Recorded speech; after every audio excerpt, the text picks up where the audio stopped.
안녕하십니까. 저는 부산 이슬람서원에서 근무하고 있는 압둘 아지즈라고 합니다. 반갑습니다.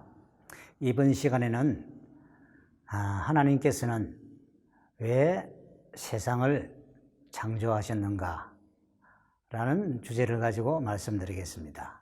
하나님의 마지막 성서 꾸란에는 인간과 관련하여 세상과 그 속의 만물이 창조된 이유가 상세히 설명되어 있습니다. 하나님께서 이브라임 장과 알-아남 장에서 말씀하시길 하나님 그분께서는 하늘들과 땅을 창조하신 분이시며 하늘로부터 물이 떨어지게 하신 분이시라. 그리하여 그것으로부터 과일들이 맺어지니 그대들의 양식이라. 그리고 그대들을 위해 배를 유용케 하시니 배가 그분의 명령에 따라 바다 위를 항해하더라. 또한 그대들을 위해 강을 유용케 하셨도다. 그리고 그대들을 위해 태양과 달을 유용케 하시니 그들은 정해진 궤도를 따르더라. 또한 그대들을 위해 밤과 낮을 유용케 하셨노라. 꾸란 14장 32절에서 33절까지의 말씀입니다. 새벽을 여시는 분, 그리고 그분께서는 휴식을 위해 밤을 두셨고 계산을 위해 태양과 달을 두셨도다. 이것이 바로 가장 존엄하시고 가장 잘 아시는 분의 셈법이라. 그리고 그분께서는 너희들을 위해 별들을 두셨으니 그것들로서 육지와 바다의 어둠 속에서 너희들이 방향을 잡기 위함이라. 실로 나는 아는 이들을 위해 징표들을 상세히 설명하였노라.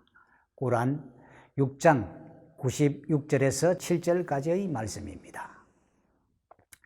이 세상에 존재하는 것들이 창조된 목적은 인간이 그것들을 유용하게 사용할 수 있도록 하기 위해서입니다. 인간이 발명한 것, 예를 들어 선박이든 자연 그대로의 것이든 그 모두는 인간의 유용함을 위해 하나님께서 우리에게 제공해 주신 것입니다. 그러나 이러한 선물에 대해서는 반드시 책임이 뒤따릅니다. 인간은 하나님의 축복과 자비를 인식하고 그분께 감사하고 그분을 찬미해야 합니다. 예를 들어 그분께서는 앗주그룹장을 통해 믿는 자들에게 가르쳐 주시길 동물이나 교통수단을 탈 경우 다음과 같이 기도하라고 하셨습니다. 배와 가축을 든 이유는 그대들이 그것의 등 위에 올라탈 수 있도록 하기 위함이라. 그 후 그것 위에 올라탔을 때 그대들 주님의 은총을 떠올리며 다음과 같이 말하도록 하기 위함이라. 저희들을 위해 이것을 유용케 해주신 하나님께 찬미를 드립니다. 저희들에겐 그것을 부릴 능력이 없었습니다. 그리고 진실로 우리는 우리의 주님께로 돌아가게 될 것입니다. 꾸란 43장 13절의 말씀입니다. 인간은 또한 자연을 사용함에 있어 하나님의 법률을 따를 책임이 있는데 하나님께서는 인간에게 자연을 사용할 때 그분의 법률을 준수할 것을 명령하셨습니다. 아부사이드 알-쿠드리가 전하는 하나님의 사도의 말씀은 다음과 같습니다. 이 세상은 아름답고 푸르도다.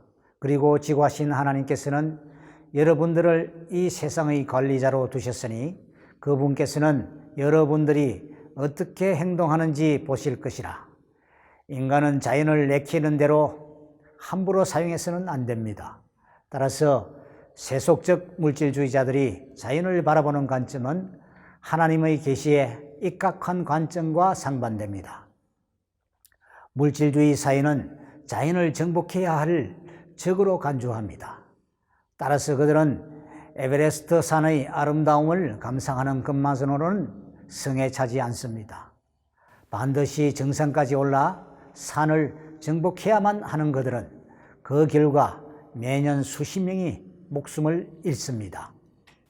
진귀한 동물의 왕국에 감탄하는 것만으로는 부족해 그들은 지난 세기 사파리를 통해 무차별적으로 동물을 죽였고 결국 많은 동물이 멸종위기에 처했습니다. 이는 단지 그들의 거실에 1등 사냥꾼 트로피를 갖다 놓기 위한 것이었습니다.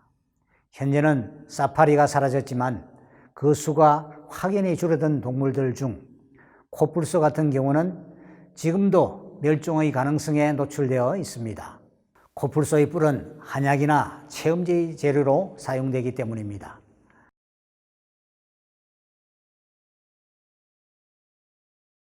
하나님의 마지막 성서에 따르면 재미를 위해 동물을 죽이는 행위는 금지되며 그러한 행위는 하나님 앞에서 죄가 됩니다. 이번 아빠스가 전하는 하나님의 사도의 말씀은 다음과 같습니다. 살아있는 동물을 관역으로 삼지 말라. 살아있는 동물을 죽이는 행위는 금지됩니다. 단 그 목적이 음식을 얻기 위한 것이거나 인간의 목숨을 보호하기 위해 혹은 옷을 만들기 위한 것이라면 예외입니다. 재미로 놀이의 방편으로 동물을 죽이는 행위는 근본부터가 사악한 짓입니다. 범죄의 응벌로서 사람을 처형하거나 음식을 위해 동물을 죽일 때조차도 고통을 최소화할 수 있는 방법을 사용해야 합니다. 샤다드 이븐 아우스는 하나님의 사도께서 말씀하신 두 가지를 회상하면서 다음과 같이 그의 말씀을 전했습니다. 진실로 하나님께서는 모든 것에 최선을 다할 것을 명령하셨노라. 그러니 누군가를 처형할 때 좋은 방식으로 처형하고 동물을 도살할 때 좋은 방식으로 도살하라. 도살 전에 칼을 예리하게 잘 갈아서 도살되는 동물이 편히 죽을 수 있도록 하라. 서구의 소위 동물 애호가 중 일부가 이슬람의 도살 방법을 비판하지만 정작 서구에서 사용하는 도살 방식이란 전기 충격이나 망치로 머리를 가격하는 등 동물에게 훨씬 더 많은 고통을 주는 것들입니다.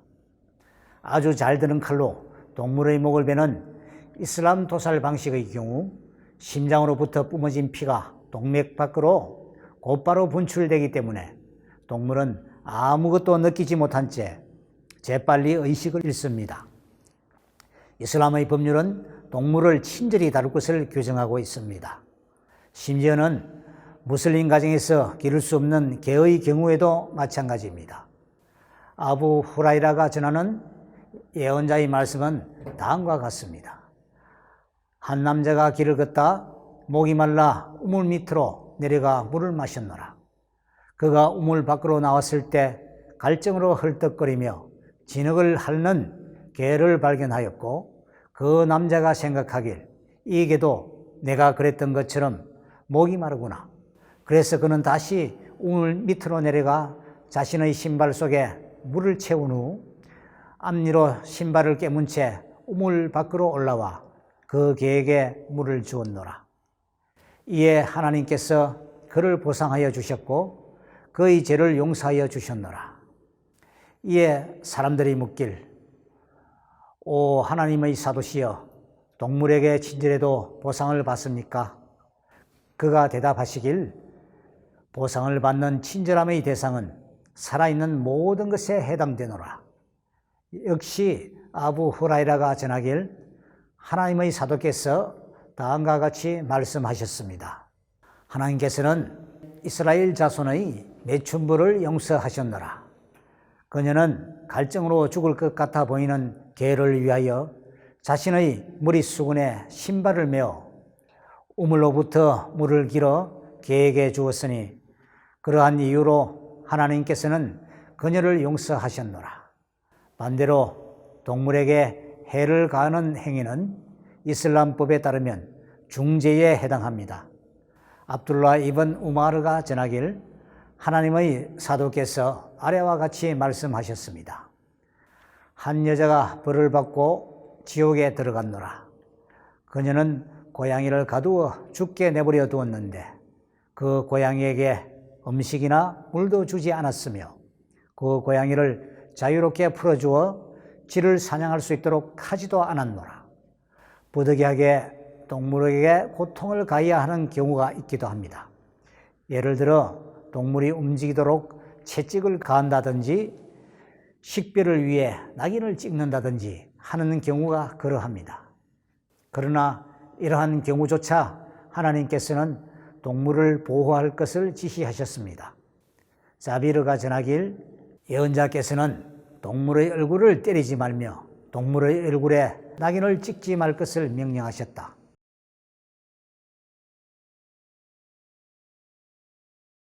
이 세계를 돌보아야 할 인간의 책임은 비단 동물에게만 한정되는 것이 아닙니다. 하나님의 법에 따르면 식물계 역시 존중의 대상이 됩니다. 그러한 연유로 전쟁 중인 무슬림일지라도 적국의 과일나무를 함부로 베는 행위는 금지되며 평상시에 나무를 심는 것조차 자선행위로 간주됩니다. 자비르가 전하는 하나님의 사도의 말씀은 다음과 같습니다. 나무를 심은 무슬림은 자선행위를 실천한 것과 같은 보상을 받노라. 나무로부터 나오는 먹거리 모두가 자선으로 사람들이 몰래 훔쳐먹은 것, 동물이 먹은 것, 새가 먹은 것 모두 자선이라. 사람이든 동물이든 나무로부터 가져간 것 모두가 나무를 심은 자에게 자선행위로 보상되노라. 이슬람은 나무 심기를 적극적으로 권장하고 있습니다. 심지어는 그것이 믿는 자가 할 수 있는 이 세상에서의 마지막 행위가 될지라도 말입니다. 아나스가 전하길 예언자께서 다음과 같이 말씀하셨습니다. 부활의 날의 징조가 시작될 때 만약 자신의 손에 묘목이 있다면 부활이 시작되기 전에 서둘러 그것을 심어야 하노라. 그러므로 하나님께서는 인간에게 지구에 거주하면서 그분만을 경배할 것을 명령하셨고 인간은 지구의 자연 영역 모두를 잘 돌보아야 할 책임이 있습니다. 이러한 맥락에서 물질 만능주의자들이 저지르는 환경오염이나 동식물계 파괴 행위 등에 대해서 우리는 능동적으로 반대의 목소리를 내어야 합니다. 이슬람에 따르면 이러한 의무를 소홀히 하는 행위는 죄로 간주되며 반대로 그 의무를 충실히 시행했을 때는 신앙행위로 인정받습니다.